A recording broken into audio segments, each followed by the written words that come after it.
Academy overall is an amazing school from the teacher to the students. Is a place where kids can build their confidence and learn how to write, read, type, all of that good stuff. We learn our history here. We honor our ancestors, so we learn about who we are and where we come from, and I really enjoy this about this school. And like everybody's pretty much saying, it's a safe space, and we can always be able to feel like we can open up to our classmates and our teachers. So that's what I love. I love the environment and that they promote not being afraid to ask for help.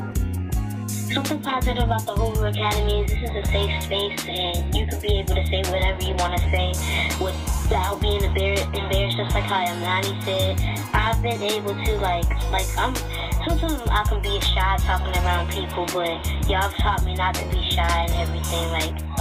This is a very good school. The part that I love about this is when we do ancestor reverence and African history.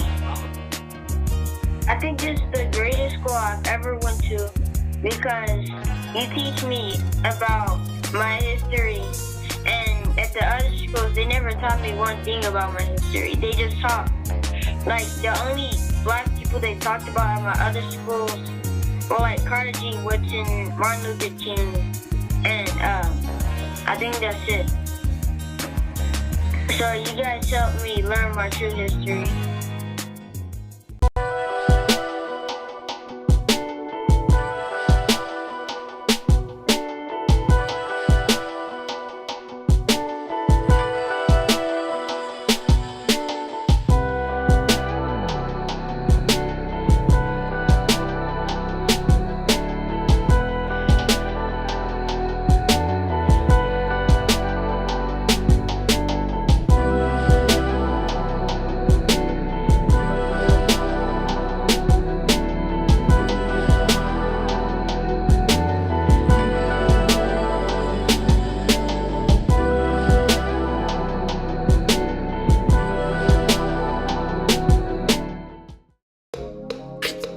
Family. If you're in or near Columbia, South Carolina, you've got to visit the House of Hathor, located at 6319 North Main Street. Open Tuesday through Saturday, it's your one-stop shop for African clothing, African masks, natural soaps, incense, candles, jewelry, and more. Plus, they've got a beautiful event space. Owned and operated by Baba Ruttaskhi and Mama Neterma Canute. When you support the House of Hathor, you support the culture. When you support the House of Hathor, you support the movement. When you support the House of Hathor, you support the people.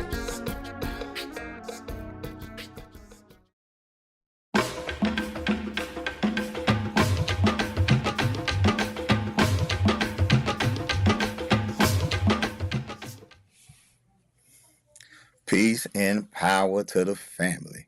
Peace and power to the family. All right then. Yo, Baba. What's up, Baba?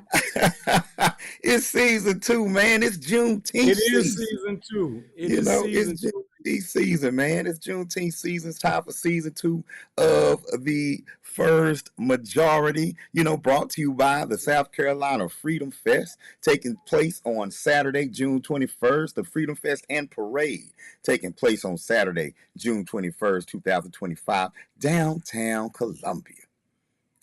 Free admission, right? So we want to definitely shout out the whole SCJFF family, And man, I don't like how my camera looking all choppy. Hold up, let me do this right quick, because we got multiple cameras. It's not like we don't have multiple cameras around here, man. We got it, we got gadgets, Bob.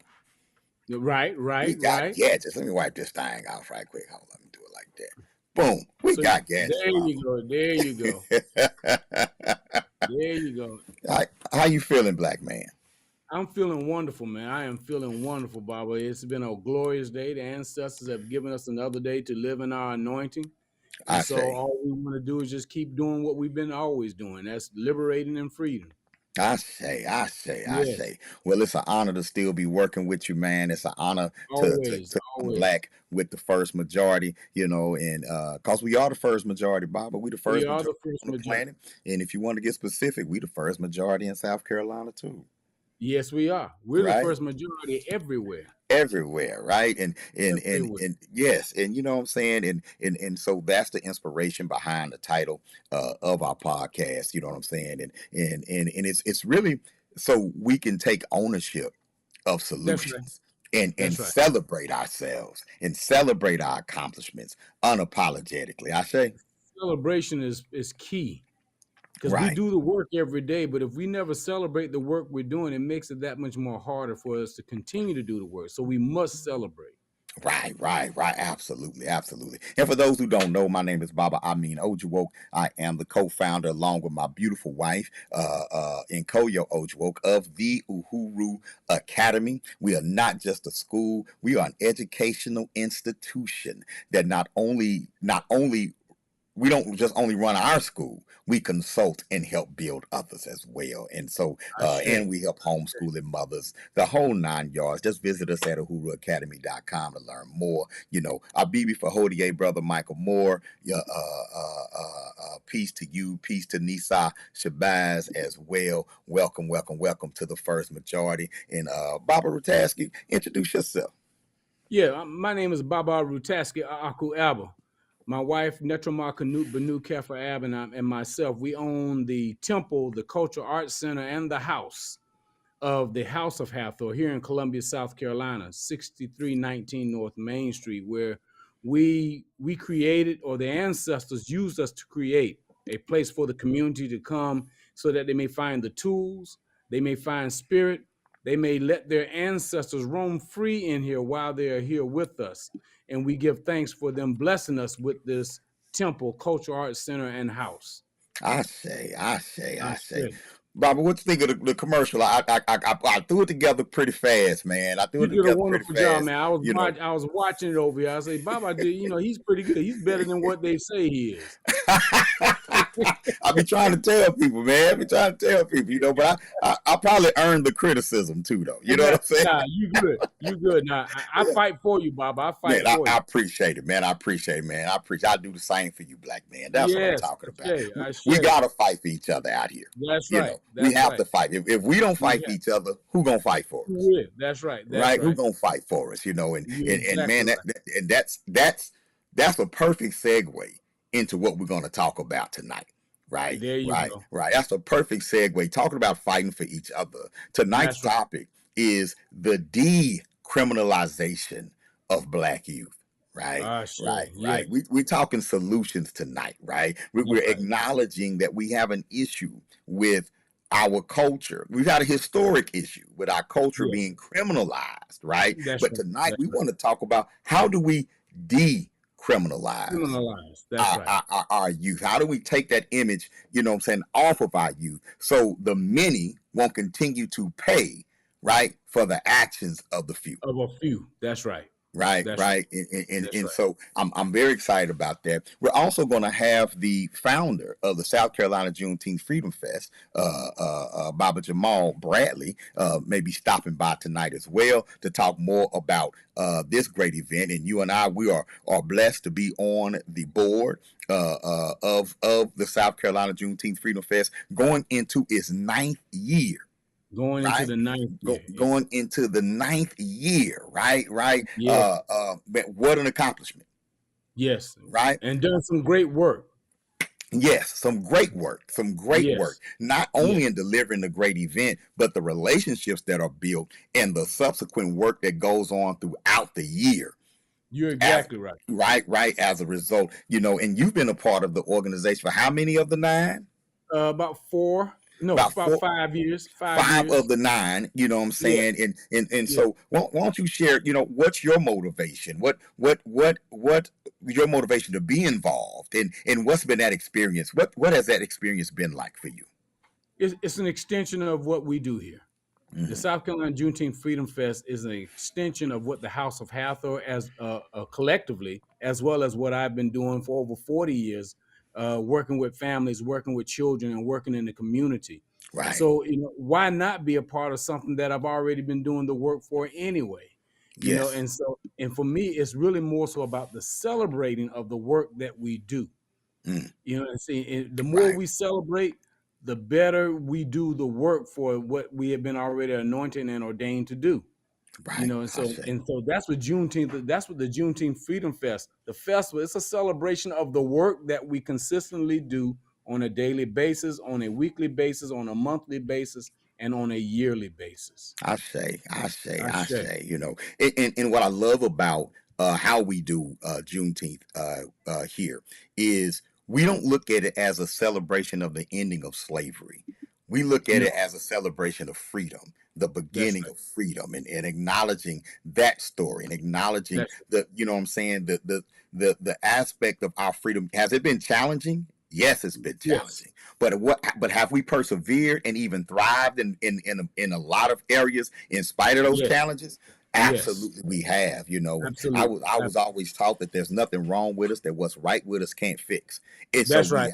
we have to put a spotlight on what's Yes, right with us and what's been powerful about our journey and what's brought us through, what aspects of our culture that has brought us through that will continue to take us through. Right. and And that's what I love about the spirit of the South Carolina yes, Juneteenth Freedom Fest. and I say we are no different than life in nature. Mm, Life in nature has existed since the beginning of time, but it has gone through a lot of obstacles and hurdles. right. It has gone through. It has its own set of detriments that man has placed on it, but Mm, yet it finds a way to continue to bring life forward. I We are say. no different from it because life and nature is our true brothers and sisters. I say, Bob, you going, you know, you be bringing the wisdom, man. You dropping jewels up in here tonight. Oh, you know what I'm I'm a saying? Oh, reflection of look. you.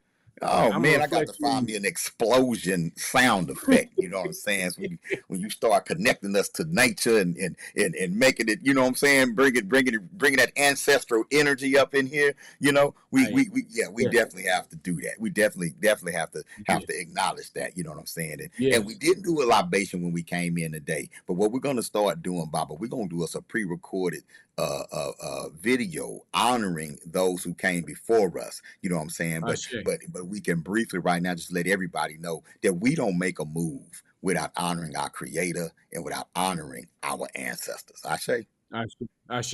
I say, you know what I'm saying? So Yes, so we in this thing tonight, Baba. We're talking about the decriminalization of Black youth, which as far as the SCJFF is concerned, one of the things that we're doing again this year is the second annual Juneteenth Youth Leadership Awards. that Right. is right. Right. Well, we're Yes, going to be recognizing young people between the ages of 8 and 17 right here in the local area for their accomplishments. And it's not that's exactly. necessarily the valedictorian or the captain of cheerleaders or the best athlete. We're looking at young That's right. people who are persevering through the storm. That's right. There We're you looking, go. you know what I'm saying? We're looking for That's young right. people who are carrying that same spirit of That's Juneteenth right. with them, that where they're That's right. persevering through the storm, they're achieving academically in spite of. They're In showing up. spite of. And we have young people this year that in a family that's fighting poverty and at the same Yes, time feeding the homeless, at the same that's right. time volunteering and being a part of the community, you know. And I want to That's shout right. out Uncle James. I want to shout out Princess Empowerment. I want to shout out Big Homie, Little Homie, and our sister on Juneteenth, Sister Tina Torres, and That's all right. and Hoover Academy, South Carolina, for nominating young people this year to That's right. receive the Youth Leadership Award. And we, That's man, right. I'm looking forward to that, Bob. I am too. I am too. And it is our hopes and our prayers that as the years go on, that we can add more organizations that are doing the work. Right. We just need for them to come on board and be a part of what we're doing in celebrating the youth, the children. I say, ain't nothing wrong with us that what's right No. with us can't fix. Right. And we get That's enough bad news about our children. that's We right. get That's enough right. bad news about our children, right? Right. We have to That's right. deliver the good news. And we have to be intentional in doing that There and you in go. recognizing, right? Which brings us into our topic, the decriminalization of Black youth. One of the first strategies that I want to discuss is we have to be intentional about acknowledging our young people for what they do, even outside of what mainstream society likes to celebrate. That's right. That's right. Right? That's right. Because Right? it's not their job to. It's our job to do that. It's our job to do that. And It's we're going to our job. appreciate some things that mainstream society might not appreciate. You know, mainstream society may be looking for the best rapper, right? Or the best athlete. You know, even those who are showing that strong academic prowess, right? But inside the community, you know, we appreciate the one that got to get up every day and not only get themselves ready for school, but got to get their little brothers and sisters ready for school. Right. We appreciate the ones who make a spiritual commitment in their lives, that are in the midst of temptation, in the midst of we got the choice to join the gang or to sell drugs, and they're choosing to walk that straight path, and they have to walk through that temptation every day. We appreciate them. As a matter of fact, I like to call them the intangibles and the internal, those things that you can't see. Right. To see what, in order for you to get the results that you want, you have to recognize the intangibles and the internal things that causes us to give us our strength, that gives us the determination to do the things that is required of us to do. If we don't recognize the intangible things or the internal things, then how do we expect for our children to bring tangible results? Right. You know, you can't quantify or qualify what's intangible. That's right. That's right.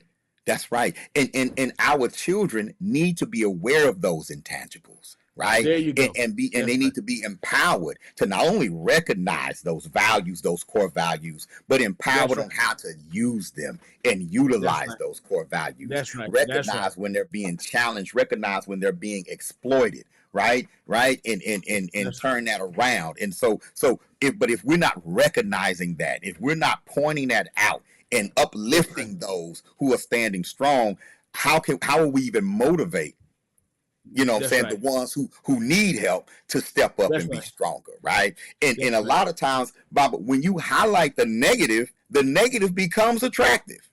It becomes because you're giving all the energy to the negative instead of giving it to the positive. Right. That's exactly right. And so, you know, by highlighting the positive, that doesn't mean you're neglecting what's going on.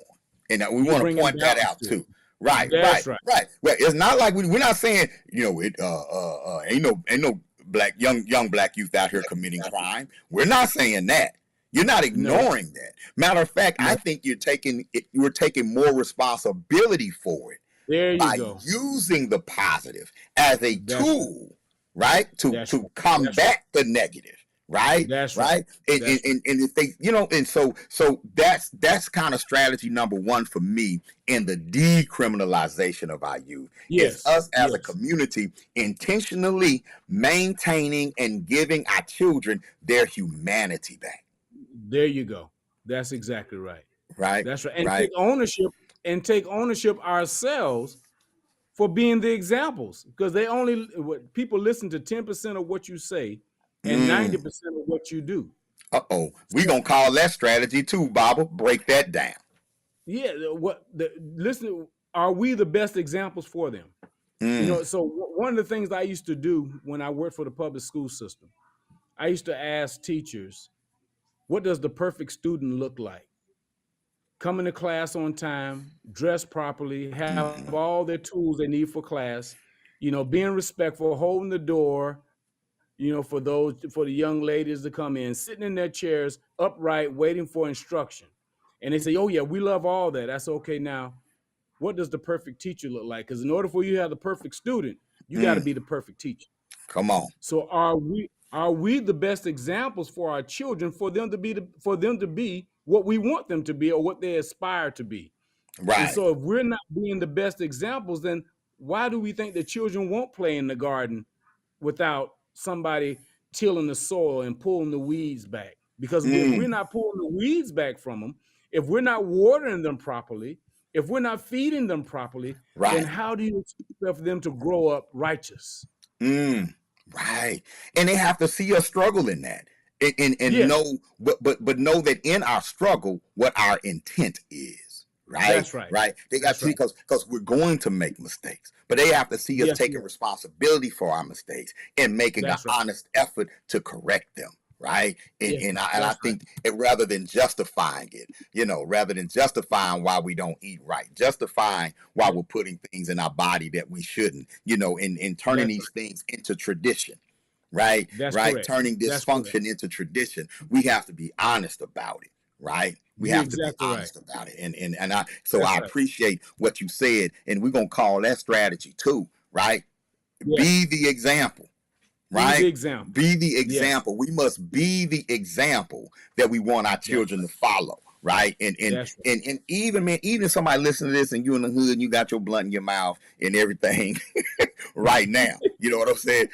Don't look at me and say, well, it's too late. No, it's not too late. You know what I'm saying? It's not too late. You know what I'm saying? Even if you're not ready to make a change, be honest about that with those who are looking at you. Right. That's right. And there's nothing wrong with telling your child some of the things I do is to show you what not to do. There you go. Now, that was one of the things, Baba. That was one of the things, Baba, when I was a part of this organization. We had a mentoring organization called the South Carolina Association of Concerned Black Men. Mm-hmm. And so we had over 200 mentors as a part of this organization. Most of the men, 90 to 95% of the men that we had a part of our organization had some hiccups in their life. Right. They served time. They were arrested. But we knew that they were the best ones to talk to our youth so that they can teach them what not to do. I say.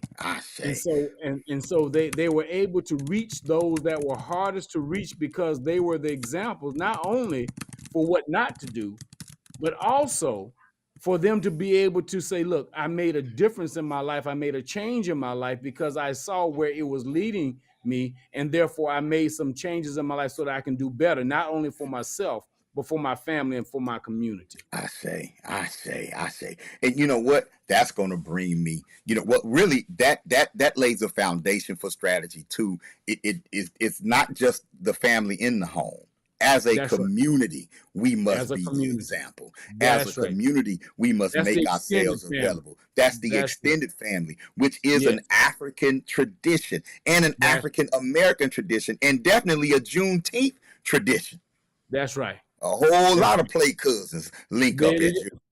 A whole lot of play cousins. Come on, collective work and responsibility. Collective work and responsibility, and a part of our culture that was reinforced during our history here in the United States, because our families, so many of our families were torn apart during the Ma'afa, torn apart during slavery. Juneteenth represents a reunification, not just a reunification of the Black family, but also a reorganization of the Black family as well. And we continue as we deal with issues in our community and create solutions in our community to reorganize. Right? To reorganize our families. And so that call for Jagnaship, and we say Jagna as opposed to mentor, but that call for Jagnaship in our community, right? Not just male, but female Jagnaship as well. You know what I'm saying? That's very strong. So we have to be the example. You know what I'm saying? So that's powerful. So we came with two solutions tonight, Baba, that I think are very powerful when it comes to decriminalizing, you know what I'm saying, our youth. You know what I'm saying? And so very good, very good, And I would also like to say, as far as the social, we're in this social media culture, right? Yes. And there's that you can get a sound bite, a video, anything, on your timeline, and you look at it and you might see two young people fighting or a student fighting a teacher, that sort of thing. One of the things we have to guard against because of the criminalization of our youth is jumping to conclusions based on preconceived definitions. That's exactly right. Right? If you don't learn nothing in America, you learn how to be prejudiced. That's right. That's a part of the system. Right. If you don't learn anything in this country, you learn how to judge a book by its cover. We're talking just right. And so because youth culture has been criminalized, right? We don't need to see context. when it comes to videos of our young people acting out, right? We assume because of what we see, oh, I know what that is. That's them thugs. That's those criminals. That's that. And then we start calling. The dehumanization begins immediately. And we start calling for punishment with Carmelo Anthony, the Carmelo Anthony situation in Frisco, Texas, right? As soon as it came out, even though the original story said this young brother went to the police himself and said it was self-defense. That's right. A lot of people ignored that and went right on the criminalization train. I'm talking about black people. I'm talking about our community. You know, next they need wrong is wrong. They need to put him under the penitentiary. We're not interested in context at all. What I want to say is everyone deserves context. That's right. Right? That's right.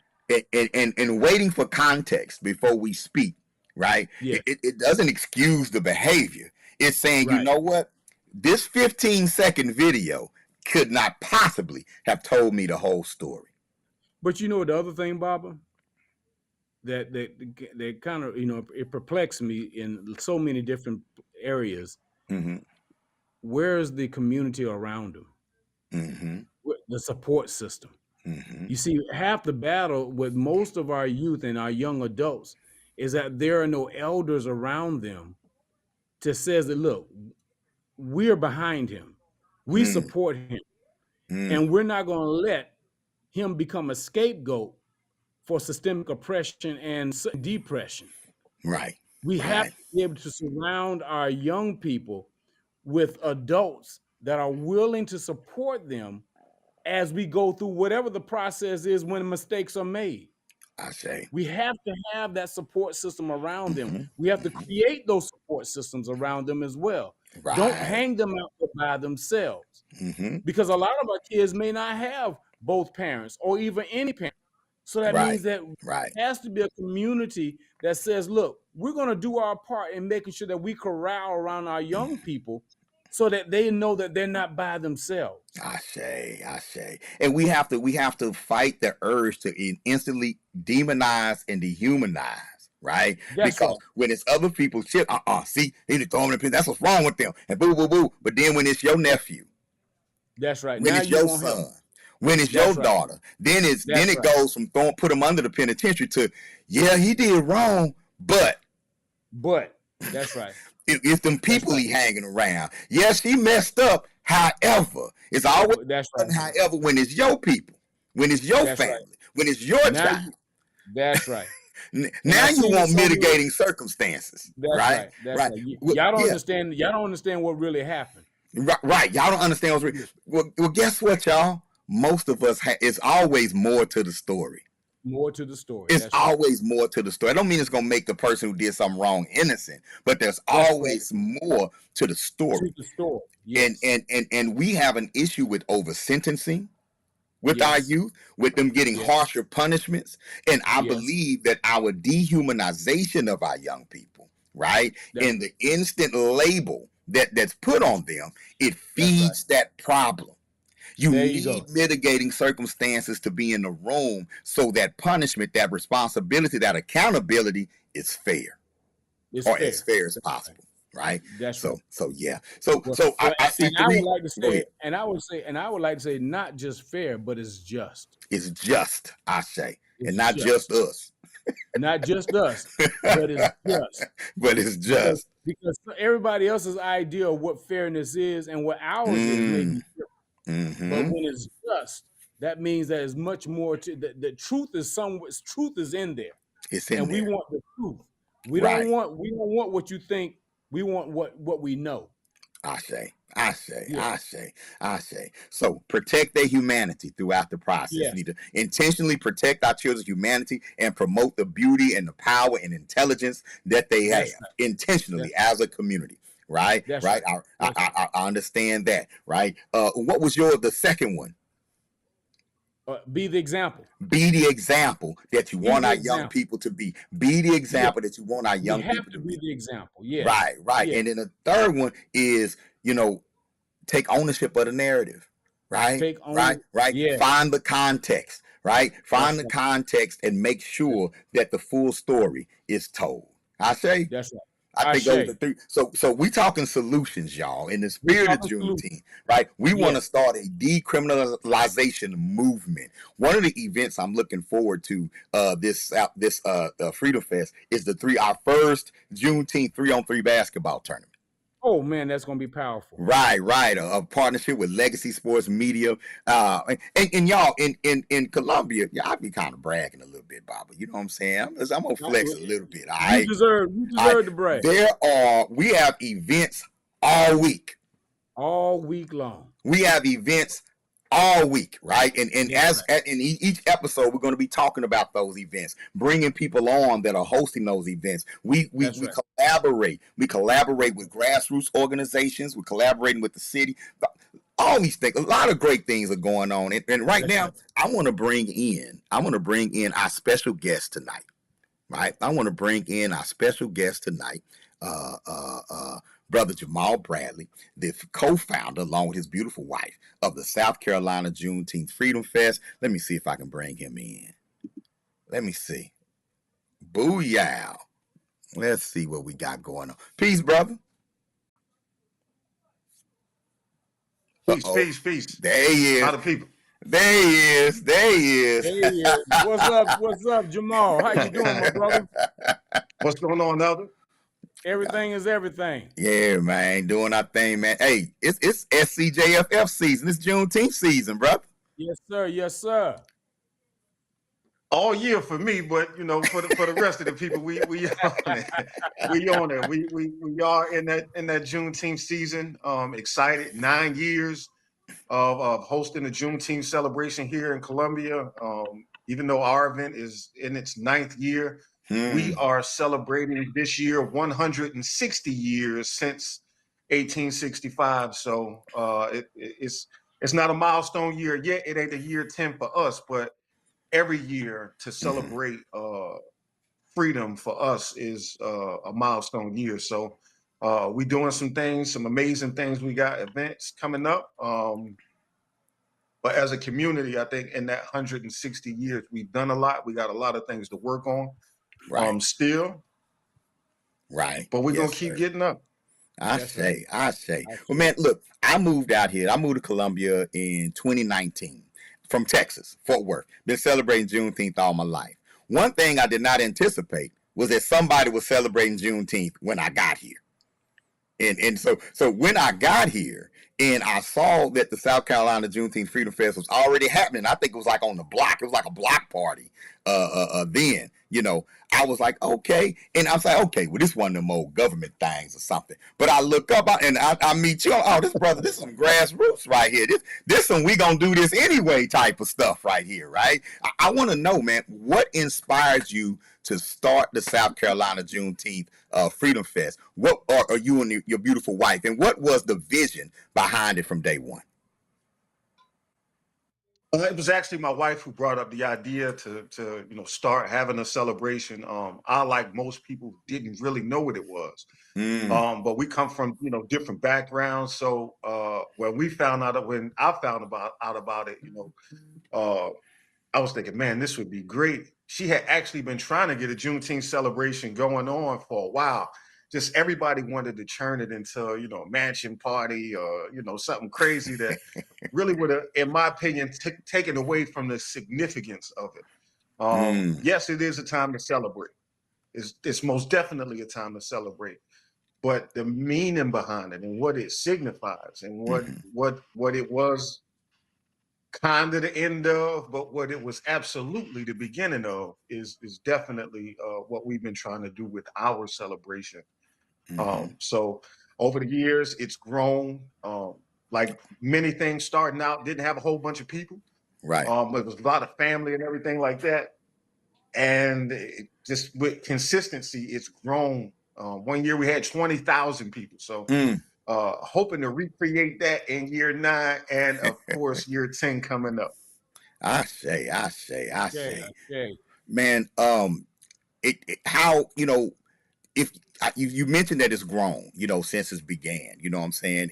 And what areas of impact have you seen the event grow, the most, or what stood out for you? Like when you began, it was like, okay, we this, but now you look up and like, oh man, we're impacting here now. We're affecting this now. What are some things? What are some factors of the growth of the event that stand out most to you? Without a doubt, it would be community participation and people getting involved around here.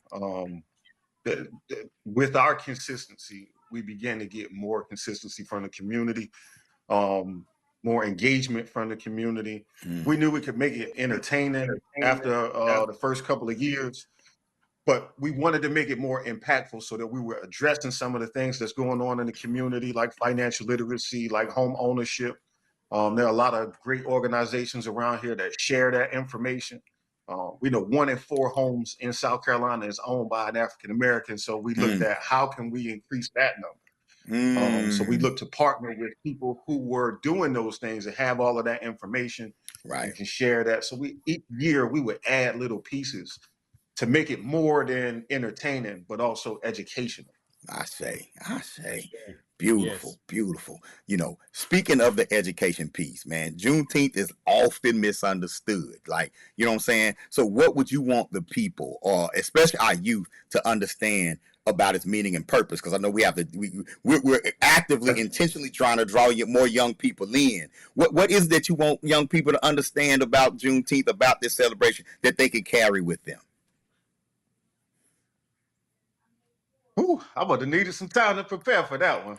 But I can say what I do want people, what is a misconception, absolutely, is that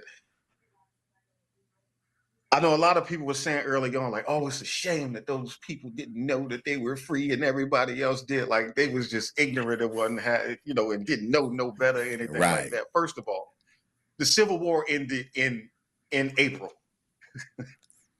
And a proclamation by the president, even now, it is just, a piece of paper. Until it was enforced, which our ancestors helped to do by joining the war and fighting. Until it was enforced, it didn't mean anything. Mm-hmm. So it wasn't, they were sitting around still slaves and stuck for 2 years and just didn't know everybody was having a grand old time everywhere else in Texas. No, the Civil War had ended in April. So it wasn't 2 years. And the Emancipation Proclamation did not free them. War did. War won did. A war we fought in as our ancestors. And I just had one of my cousins find out that our 3 times great grandfather actually fought in the Civil War. And I was like, man, that's dope. That is. Yeah. So that is. Yeah. So what changed the landscape most definitely was our involvement in fighting for the freeing of the rest of us. And it wasn't 2 years, it was 2 months. That's one of the biggest misconceptions out there. I do want to share that. As far as young people, I just want them to know that it's a thing for us, about us, and to really learn some of the things that were done during that time, right after that moment. Right. Like I said, it's not exactly the end of, because like in the spades game, they figured out how to pencil whip us. And then they started doing stuff like convict leasing and the black codes and everything to re-enslave people. So that's why we don't say, I try not to say, there's a good brother named Max Parthas, who is a modern day abolitionist, fighting to remove that amendment clause from the 13th Amendment that helps to re-enslave some of our people. That's right. So I try not to say that it was the end. I like to say that it was the beginning, because it was absolutely the beginning of Black entrepreneurship in the United States. Because that general order told those newly freed slaves to keep their behinds on the plantation, and that the relationship was going to change from slave and master to employer and employee. How about that? Turn out just be semantics. Yeah, That's right. that's what it said. And I think we've skipped over that in educating that piece and how it ties into Black entrepreneurship, because a lot of our people were highly skilled at things that were needed. They could now charge for those services.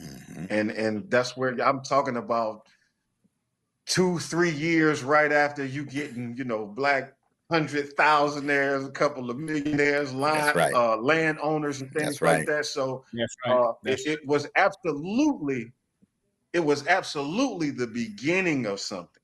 Right. I say. And I think that gets lost because we tend to teach freedom as an event, not a process. That's right. Right. And we just teach it as an event. Then it's like, well, you got your freedom. What's the problem? You got your freedom, but freedom is a process. It's not an event, and we miss out on so many amazing stories, throughout the process. That's right. And so that I think Juneteenth gives us an opportunity to resurface those stories, and we need to learn about those landowners. We need to learn about those people who are brave enough to build their own towns and their own communities, and we need to learn about the value that they put on education and morality and that sort of thing, and how they link that to the maintaining and the protection of that freedom. So definitely appreciate that. Baba Ruttaskhi, you got anything you want to ask? 365. Yeah, as a matter of fact, we need to be able to teach how many cities or towns here in South Carolina that were built by us, so that we can identify and have something tangible that says we were a part of that same movement. Because so many times we think that it happened all other places except for South Carolina. In South Carolina, we have, as a matter of fact, per population, we have a lot of Black millionaires and billionaires right here in South Carolina, but we don't talk about it enough. We don't talk about the townships that were created by us. We don't talk about the land ownership that we had here in South Carolina. As a matter of fact, I just found out yesterday from my auntie that my great grandfather had a bed and breakfast and a tool store in Sumter, South Carolina. I say. And he owned 2 blocks in the town of Sumter. Right. And so for me to recognize and understand that, then that told me, okay, now I know where I got my business ownership and entrepreneurship from. In your DNA. It's in your DNA. It's coded in your DNA, man. It's coded in your DNA. It's coded. You know what I'm saying? Right.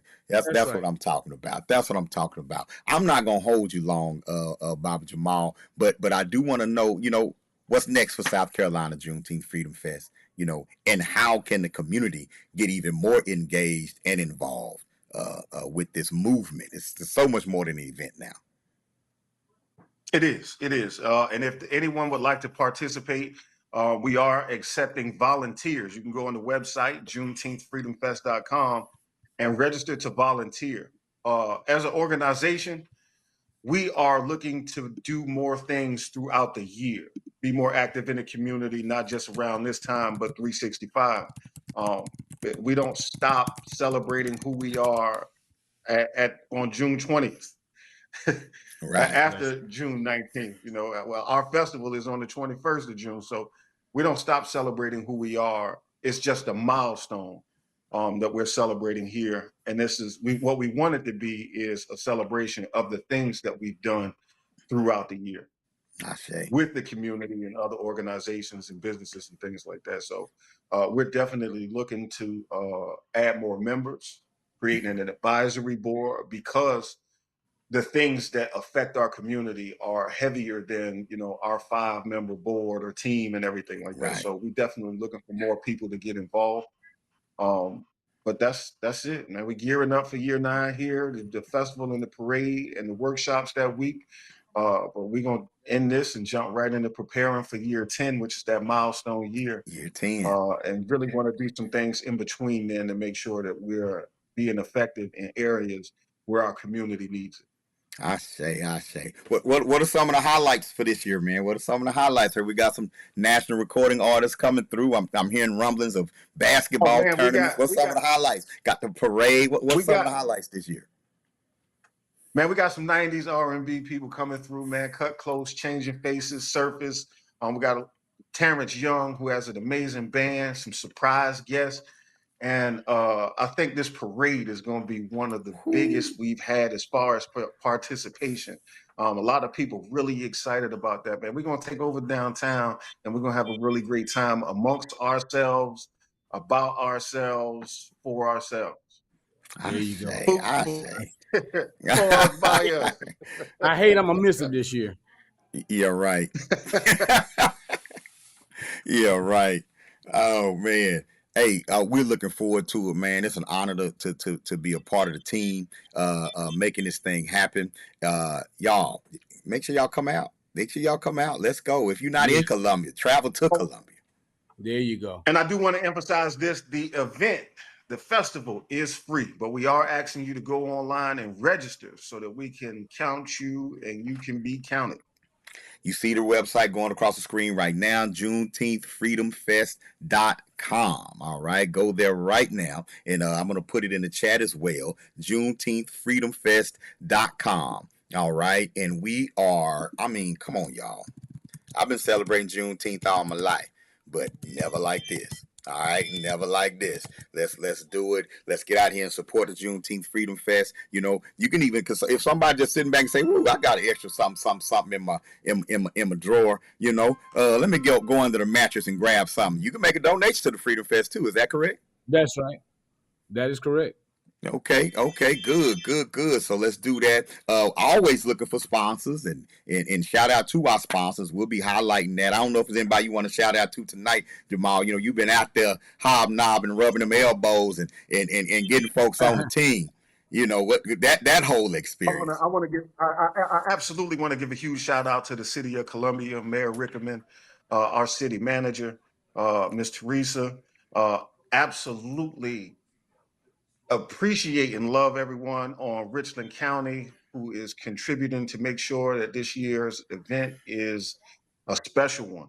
All of our sponsors, Humana, Melody Clark, we love you. We appreciate you for your support each year that you've connected with me since early on. So I appreciate everyone who takes the time, especially in this climate right now with, you know, them stripping away DEI and, you know, threatening historic places to remove stuff about our history and everything like that. So I think that's going to help make this year one of those good years, because it seems like Blackness is under attack, and I think it makes us a little bit more, you know what I'm saying, right, ready to put it on display. So really looking forward to this year and grateful to our sponsors and everyone who supports us.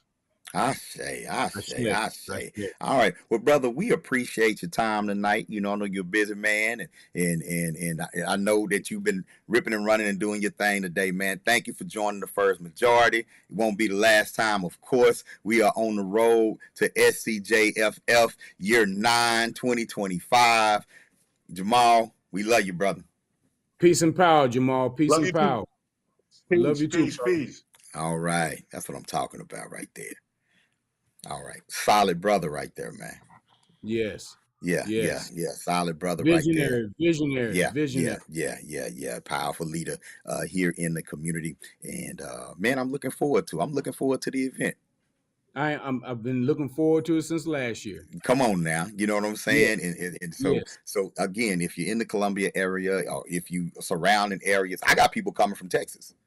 Okay. Yeah. We got people coming from as far as Texas and Florida to come hang out with us and have a great time. And so we definitely looking forward to this year's the 9th annual South Carolina Juneteenth Freedom Fest Parade. I also want to shout out to our other board members, Miss Tina Torres, our executive director, and then our other board member, Sister Kiwan Fitch. Just some geniuses that yes. Powerful, strong women.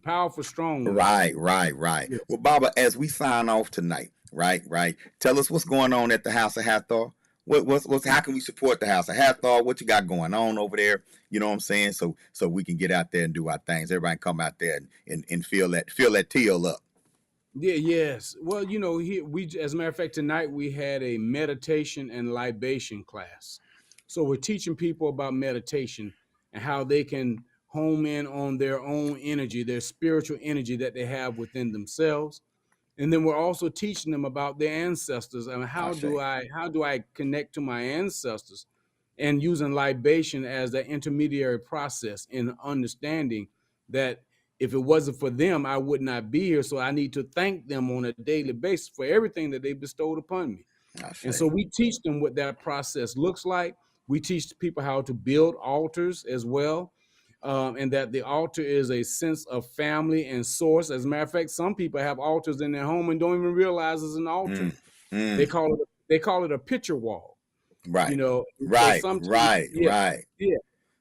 that's another form of an altar. You know, that's acknowledging your ancestors, all those that you can remember, you know, and be reminded of.